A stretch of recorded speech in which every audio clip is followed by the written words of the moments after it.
بالله من الشيطان الرجيم بسم الله الرحمن الرحيم السلام عليكم ورحمة الله وبركاته.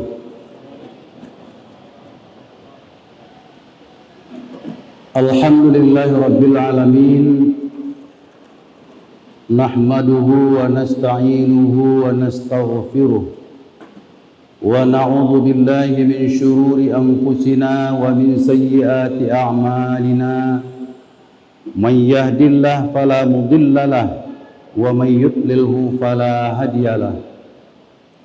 أشهد أن لا إله إلا الله وحده لا شريك له وأشهد أن محمدا عبده ورسوله صلى الله عليه وسلم لا نبي بعده. اللهم فصل وسلم وبارك على هذا النبي الكريم وعلى آله وصحبه أجمعين. أما بعد فيا أيها الحاضرون والحاضرات رحمكم الله. قال الله تعالى في القرآن العظيم: أعوذ بالله من الشيطان الرجيم بسم الله الرحمن الرحيم وسارعوا إلى مغفرة من ربكم وجنة عرضها السماوات والأرض أعدت للمتقين. وفي آية الآخر قال الله تعالى: يا أيها الذين آمنوا اتقوا الله ولتنظر نفس ما قدمت لغد واتقوا الله إن الله خبير بما تعملون. صدق الله العظيم. Bapak-bapak pengurus Masjid Agung Nurul Iman yang kami muliakan, yang kami hormati bapak-bapak dan ibu-ibu jamaah tarwih, kaum muslimin, kaum muslimat yang semoga dirahmati oleh Allah Subhanahu wa taala. Pada malam yang berbahagia ini, malam Ramadan yang ke-21,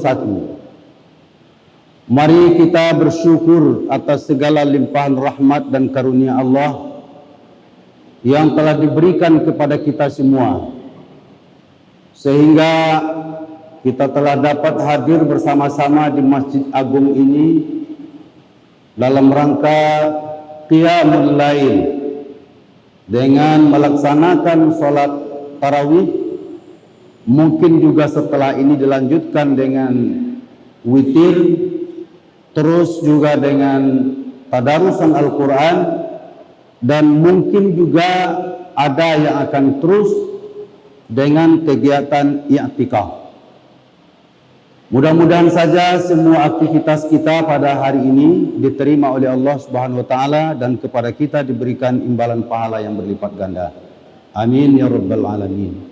Salam dan salawat kepada junjungan kita Nabi besar Muhammad sallallahu alaihi wasallam yang telah membawa ajaran kebenaran untuk memandu umat manusia agar selamat di dunia dan beroleh kebahagiaan di akhirat nanti. Kaum muslimin, kaum muslimat, sidang jamaah tarwih yang dirahmati Allah. Ibadah puasa yang kita lakukan pada akhirnya bertujuan untuk meraih derajat takwa. Di dalam Al-Quran, penjelasan tentang takwa itu paling tidak terdapat sebanyak 207 kali Allah sebut kata takwa itu. Nah, sekarang pertanyaannya, kalau memang ibadah puasa kita itu untuk meraih takwa, apa upaya-upaya yang bisa kita lakukan agar takwa itu benar-benar dapat kita capai? Paling tidak ada 5 upaya yang perlu kita lakukan supaya ibadah puasa yang kita lakukan itu beroleh derajat takwa. Pertama, namanya muahadah. Muahadah itu adalah pernyataan janji setia kita kepada Allah. Ketika masih di dalam rahim ibu, kita sudah mengucapkan janji setia itu sesungguhnya. Alastu birabbikum, kata Allah. Lalu saat itu kita menjawab, qalu bala syahidna. Bukankah aku ini Tuhanmu?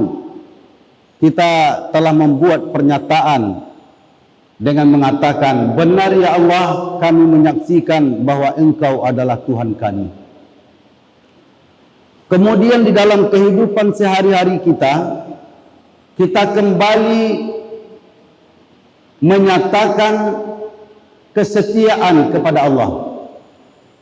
Dan itu bisa kita buktikan dengan ibadah salat yang kita lakukan.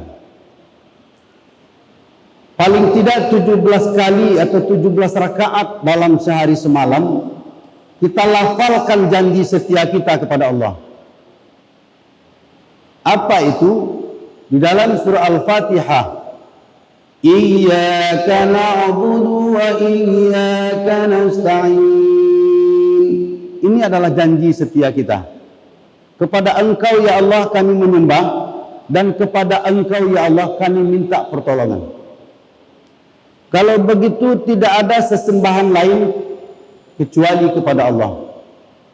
Tidak ada tempat meminta yang lain-lain kecuali kepada Allah Subhanahu wa ta'ala. Maka kalau kita meminta selain kepada Allah atau melalui perantaraan-perantaraan, kita akan jatuh kepada perbuatan syirik. Syirik itu adalah mensyarikati Allah.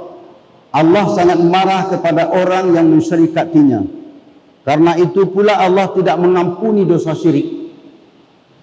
Maka berhati-hatilah kita agar tidak terjatuh kepada perbuatan syirik. Ibu-ibu dan bapak-bapak yang punya anak gadis atau anak bujang perlu mewaspadai saat-saat mereka mau menikah. Ini sering terjadi. Mereka akan pergi ke pekuburan atau ke pusara. Apabila yang meninggal adalah neneknya, kakeknya, atau mungkin juga ayah atau bundanya, saat mereka akan melafalkan akad nikah, biasanya mereka minta izin untuk berziarah dulu ke pusara ibu atau ayahnya. Ini perlu kita jaga, ini perlu kita awasi. Apakah dia pergi ke pusara atau ke pemakaman itu benar-benar berziarah? Jangan-jangan nanti dia sampai meminta-minta di kubur itu. Ziarah sih boleh-boleh saja, dan kita dianjurkan untuk berziarah. Tetapi tujuannya dua saja berziarah itu sesungguhnya. Pertama, untuk mendoakan orang yang berada dalam kubur agar dia dilepaskan dari azab atau siksa kubur. Meminta ampun atas dosa-dosa yang pernah almarhum atau almarhumah lakukan. Yang kedua, ziarah itu dalam rangka mengingatkan kita akan kematian. Itu inti ziarah. Jadi kalau ada anak gadis atau anak bujang kita saat mereka nanti akan menikah, dia akan pergi ke pusara atau ke pekuburan, memang harus kita waspadai. Jangan sampai nanti di pekuburan itu dia akan meminta-minta kepada ayah, bunda atau kakek neneknya yang sudah meninggal dunia. Ini yang pertama. Jangan sampai kita terpeleset kepada perbuatan musyrik, perbuatan syirik, perbuatan yang mensyarikati Allah. Sesungguhnya orang-orang yang mensyarikati Allah itu dia sedang melakukan aniaya untuk dirinya sendiri. Inna syirka la zulmun azim. Sesungguhnya perbuatan syirik itu adalah aniaya yang besar. Aniaya yang besar untuk dirinya. Maka itu harus dihindari. Dan jangan sampai kita terjerumus ke jurang musyrik tersebut. Kedua langkah yang akan dilakukan agar kita menjadi orang yang takwa itu namanya adalah muraqabah. Apa itu muraqabah? Muraqabah adalah menyertakan Allah dalam semua aktivitas kita. Hidup ini melewati suka dan duka. Ada kalanya kita sakit, ada kalanya kita sehat, ada kalanya kita mengalami persoalan, ada kalanya kita berbahagia sekali, ada kalanya kehidupan ekonomi kita turun, ada kalanya kehidupan ekonomi kita juga sedang berada di atas. Bagaimana kita menyertakan Allah dalam semua lika-liku kehidupan itu? Kalau kita sakit umpamanya, bagaimana kita menyertakan Allah? Kita katakan kepada Allah, fa idza maridtu fahuwa yashfin. Jika aku ini sakit ya Allah, Engkaulah orang yang akan menyehatkan. Itu namanya kita menyertakan Allah. Aku ini sakit ya Allah, Engkau yang akan menyehatkan. Kata Rasulullah, innallaha anzala da'in wa anzala dawa likulli da'in dawa. Sesungguhnya Allah itu menurunkan penyakit, tapi Allah juga menurunkan obat. Setiap penyakit ada obat. Maka seorang dokter tidak akan pernah mau mengatakan bahwa obat yang diberikannya akan menyehatkan. Dia akan pasti mengatakan bahwa obat ini hanya alat untuk sampai dia menjadi sehat. Tetapi siapa yang membuat dia menjadi sehat itu sesungguhnya adalah Allah Subhanahu wa taala. Nah, ini yang kita maksud dengan menyertakan Allah dalam segala aktivitas. Kita hidup menghirup nafas, nafas kita turun naik, bagaimana menyertakan Allah? Selalulah berzikir mengingat Allah Subhanahu wa taala. Maka nafas kita yang turun naik ini harus kita gunakan untuk mengingat dan berzikir kepada Allah Subhanahu wa taala. Lalu kita mendapat keberuntungan, dapat rezeki yang banyak, dapat anak yang soleh solehah, dapat cucu yang soleh solehah, dapat rezeki yang tidak kita duga-duga. Bagaimana kita menyertakan Allah dalam keadaan seperti itu? Kita syukuri, kita membaca alhamdulillah, kita bersyukur kepada Allah atas segala nikmat rezeki yang telah diberikan. Tetapi sesungguhnya bersyukur saja dengan mengucapkan kata alhamdulillah belum cukup. Yang harus kita lakukan adalah bagaimana menggunakan rezeki yang diberikan Allah tadi itu agar juga bisa dimanfaatkan oleh orang lain. Atau paling tidak rezeki kita memberi manfaat kepada orang lain. Dalam sebuah kisah di masa Nabi Musa, ada sepasang suami istri yang hidupnya miskin sekali. Dan itu telah bertahun-tahun dia lewati. Dia mengeluh dan keluhannya itu didengar oleh salah seorang sahabatnya. Lalu sahabatnya berkata, datanglah kamu kepada Nabi Musa, minta tolonglah kepada Nabi Musa agar Musa mendoakan kepada Allah supaya kalian menjadi orang kaya.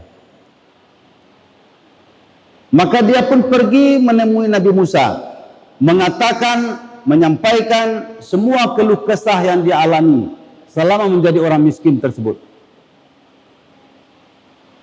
Kata Musa, aku akan menanyakan dulu kepada Allah, apakah doaku nanti akan dikabulkan oleh Allah Subhanahu wa taala.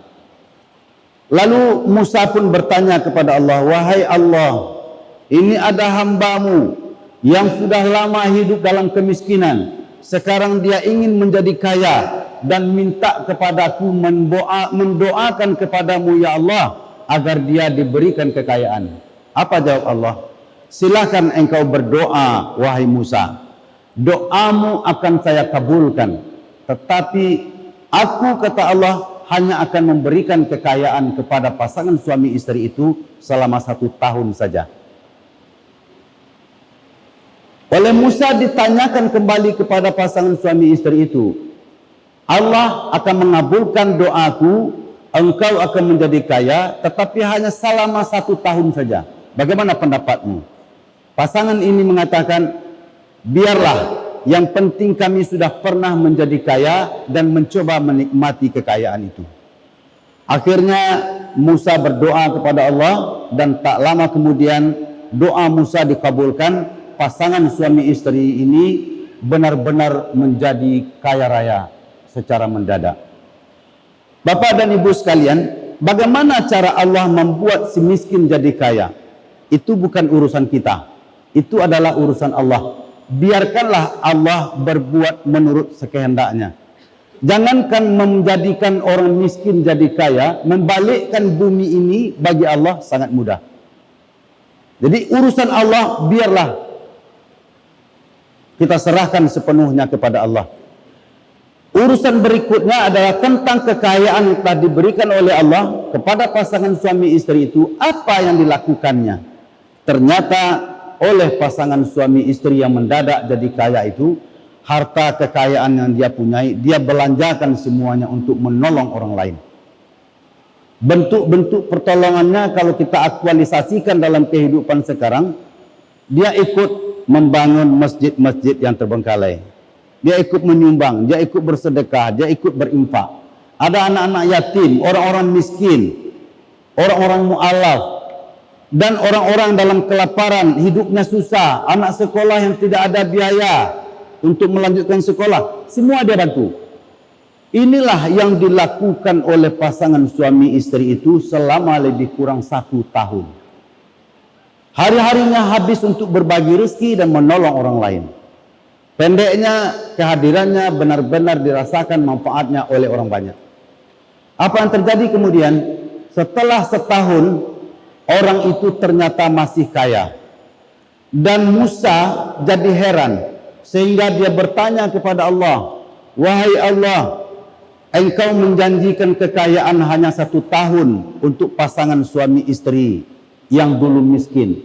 Sekarang dia telah lebih 1 tahun tetapi masih tetap kaya." Apa jawab Allah? "Wahai Musa, aku malu kepada orang tersebut.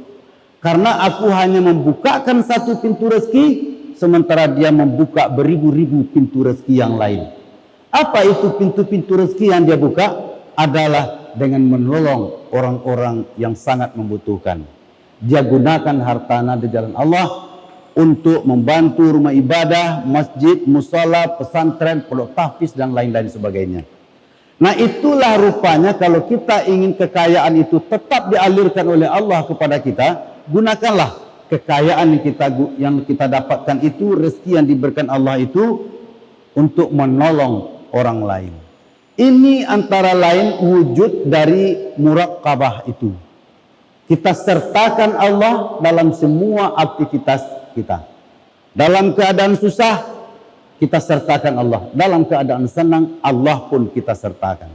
Yang ketiga, yang kita lakukan agar menjadi orang bertakwa itu namanya muhasabah. Muhasabah adalah introspeksi diri. Menghitung-hitung perjalanan masa lalu dengan segala dosa yang mungkin pernah kita perbuat. Dosa mata, dosa telinga, dosa lidah, dosa hati, dosa tangan, dosa kaki, dan segala macam. Banyak sekali masa lalu kita yang sudah bergelimang dengan dosa. Maka orang yang ingin mencapai derajat takwa itu, dia akan bermuhasabah, mempertanyakan, sangat banyak dosa yang telah aku lakukan ya Allah.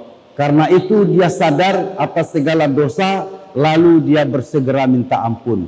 Wasari'u ila maghfiratin min rabbikum wa jannatin arduhas samawati wal ard uiddat lil muttaqin. Dia bersegera meminta keampunan Allah dan mengejar surga yang luasnya seluas langit dan bumi. Itu yang dia lakukan dalam rangka muhasabah itu. Jadi ujung-ujung muhasabah yang dia lakukan atas masa lalunya adalah minta ampun kepada Allah. Kemudian kita juga perlu bermuhasabah untuk ke depan, untuk masa yang akan datang. Seperti yang dikatakan oleh Allah dalam surah Al-Hasyr, "Ya ayyuhalladzina amanu taqullaha wal tanzur nafsum ma qaddamat lighad." Wahai orang-orang yang beriman, bertakwalah kalian semua kepada Allah dan hendaklah setiap diri memperhatikan apa yang telah dia siapkan untuk menghadapi hari esok.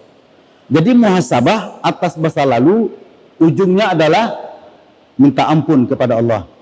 Muhasabah untuk masa depan ujungnya adalah sejauh mana kita telah bersiap menghadapi kematian. Karena kematian itu jelas-jelas tidak ada yang akan mengantar kita sampai ke liang kubur. Tidak ada yang akan menemani kita di alam kubur kecuali amal ibadah. Maka pertanyaannya adalah bermuhasabah untuk masa depan, mempertanyakan kesiapan kita untuk menghadapi kematian. Itu 3 muhasabah. Yang keempat namanya mu'aqabah. Apa itu mu'aqabah? Mu'aqabah adalah suatu sikap perilaku di mana kita tahu bahwa di depan ada jurang, maka kita membelok. Ketika kita tahu bahwa di depan itu ada kemaksiatan, maka kita keluar dari kemaksiatan itu. Kita lari menuju jalan yang benar. Nah, itulah mu'aqabah. Kadang-kadang kita terperdaya oleh bisikan dan rayuan syaitan. Sudah jelas di depan adalah kemaksiatan, syaitan akan merayu kita, kan cuman sekali ini. Kan tidak ada orang lain yang tahu. Maka oleh sebab itu kadang-kadang kita terbawa arus, kita tergelincir, kita masuk ke jurang maksiat. Nah, orang yang sedang bermu'aqabah, dia sadar itu dan segera membelok kepada jalan yang benar. Inilah yang semestinya kita lakukan ketika kita menghadapi rintangan-rintangan di tengah jalan yang membuat kita akan jatuh kepada kemaksiatan atau berbuat dosa. Yang kelima namanya mujahadah. Mujahadah itu adalah perbuatan bersungguh-sungguh. Ini sudah malam ke-21. Akan banyak tantangan kita hadapi sampai malam ke-30. Ketika orang ramai-ramai masuk masjid melakukan i'tikaf, kita mungkin akan menghadapi rintangan yang macam-macam, gangguan yang macam-macam. Termasuk ibu-ibu, mungkin juga akan banyak gangguan persiapan menghadapi lebaran. Sehingga meninggalkan masjid. Bapak-bapak mungkin juga begitu, berpikir untuk menyiapkan pakaian baru anak-anak, menyiapkan ini itu dan segala macam. Sehingga nanti lalai melaksanakan hal-hal yang meskipun sunat, tetapi pembalasannya oleh Allah Subhanahu wa taala dilipat gandakan. Kita nanti akan banyak lalai di sini. Sementara kita disuruh pada 10 malam terakhir ini untuk lebih banyak berada di masjid i'tikaf dalam rangka memburu Lailatul Qadar. Lailatul Qadar adalah suatu saat di mana saat itu nilai pahala kita lebih baik dari 1000 bulan. Makanya i'tikaf yang dilakukan adalah dalam rangka untuk memburu itu. Maka rugilah kita kalau tidak ikut berburu. Kan nilai pahala yang dijanjikan oleh Allah Subhanahu wa taala sangat luar biasa. Inilah antara lain orang-orang yang akan meraih takwa itu, dia mau melawan kemalasannya. Dia mau bersungguh-sungguh. Pertama, muahadah. Dia ingat akan janji setia. Yang kedua, muraqabah. Dia menyertakan Allah dalam segala aktivitas kehidupannya. Ketiga, dia bermuhasabah, menghitung-hitung dirinya atas masa lalu, yang kemudian diakhiri dengan beristighfar, minta ampun kepada Allah. Kemudian juga untuk masa depan dia bermuhasabah, ujung-ujungnya adalah mempersiapkan amal untuk menghadapi kematian. Yang keempat, mu'aqabah, mau membelok ke jalan yang benar ketika kita menghadapi maksiat yang sudah di depan mata. Dan terakhir, kita harus bermujahadah, bersungguh-sungguh untuk meraih keampunan Allah, meraih pahala yang dijanjikan oleh Allah, dan meraih kebahagiaan selama di bulan suci Ramadan. Mudah-mudahan kita semua termasuk orang-orang yang mampu melaksanakan kelima langkah ini, sehingga kita kelak di akhir Ramadan benar-benar beroleh ketakwaan itu. Fa'tabiru ya ulil absar. Wassalamualaikum warahmatullahi wabarakatuh.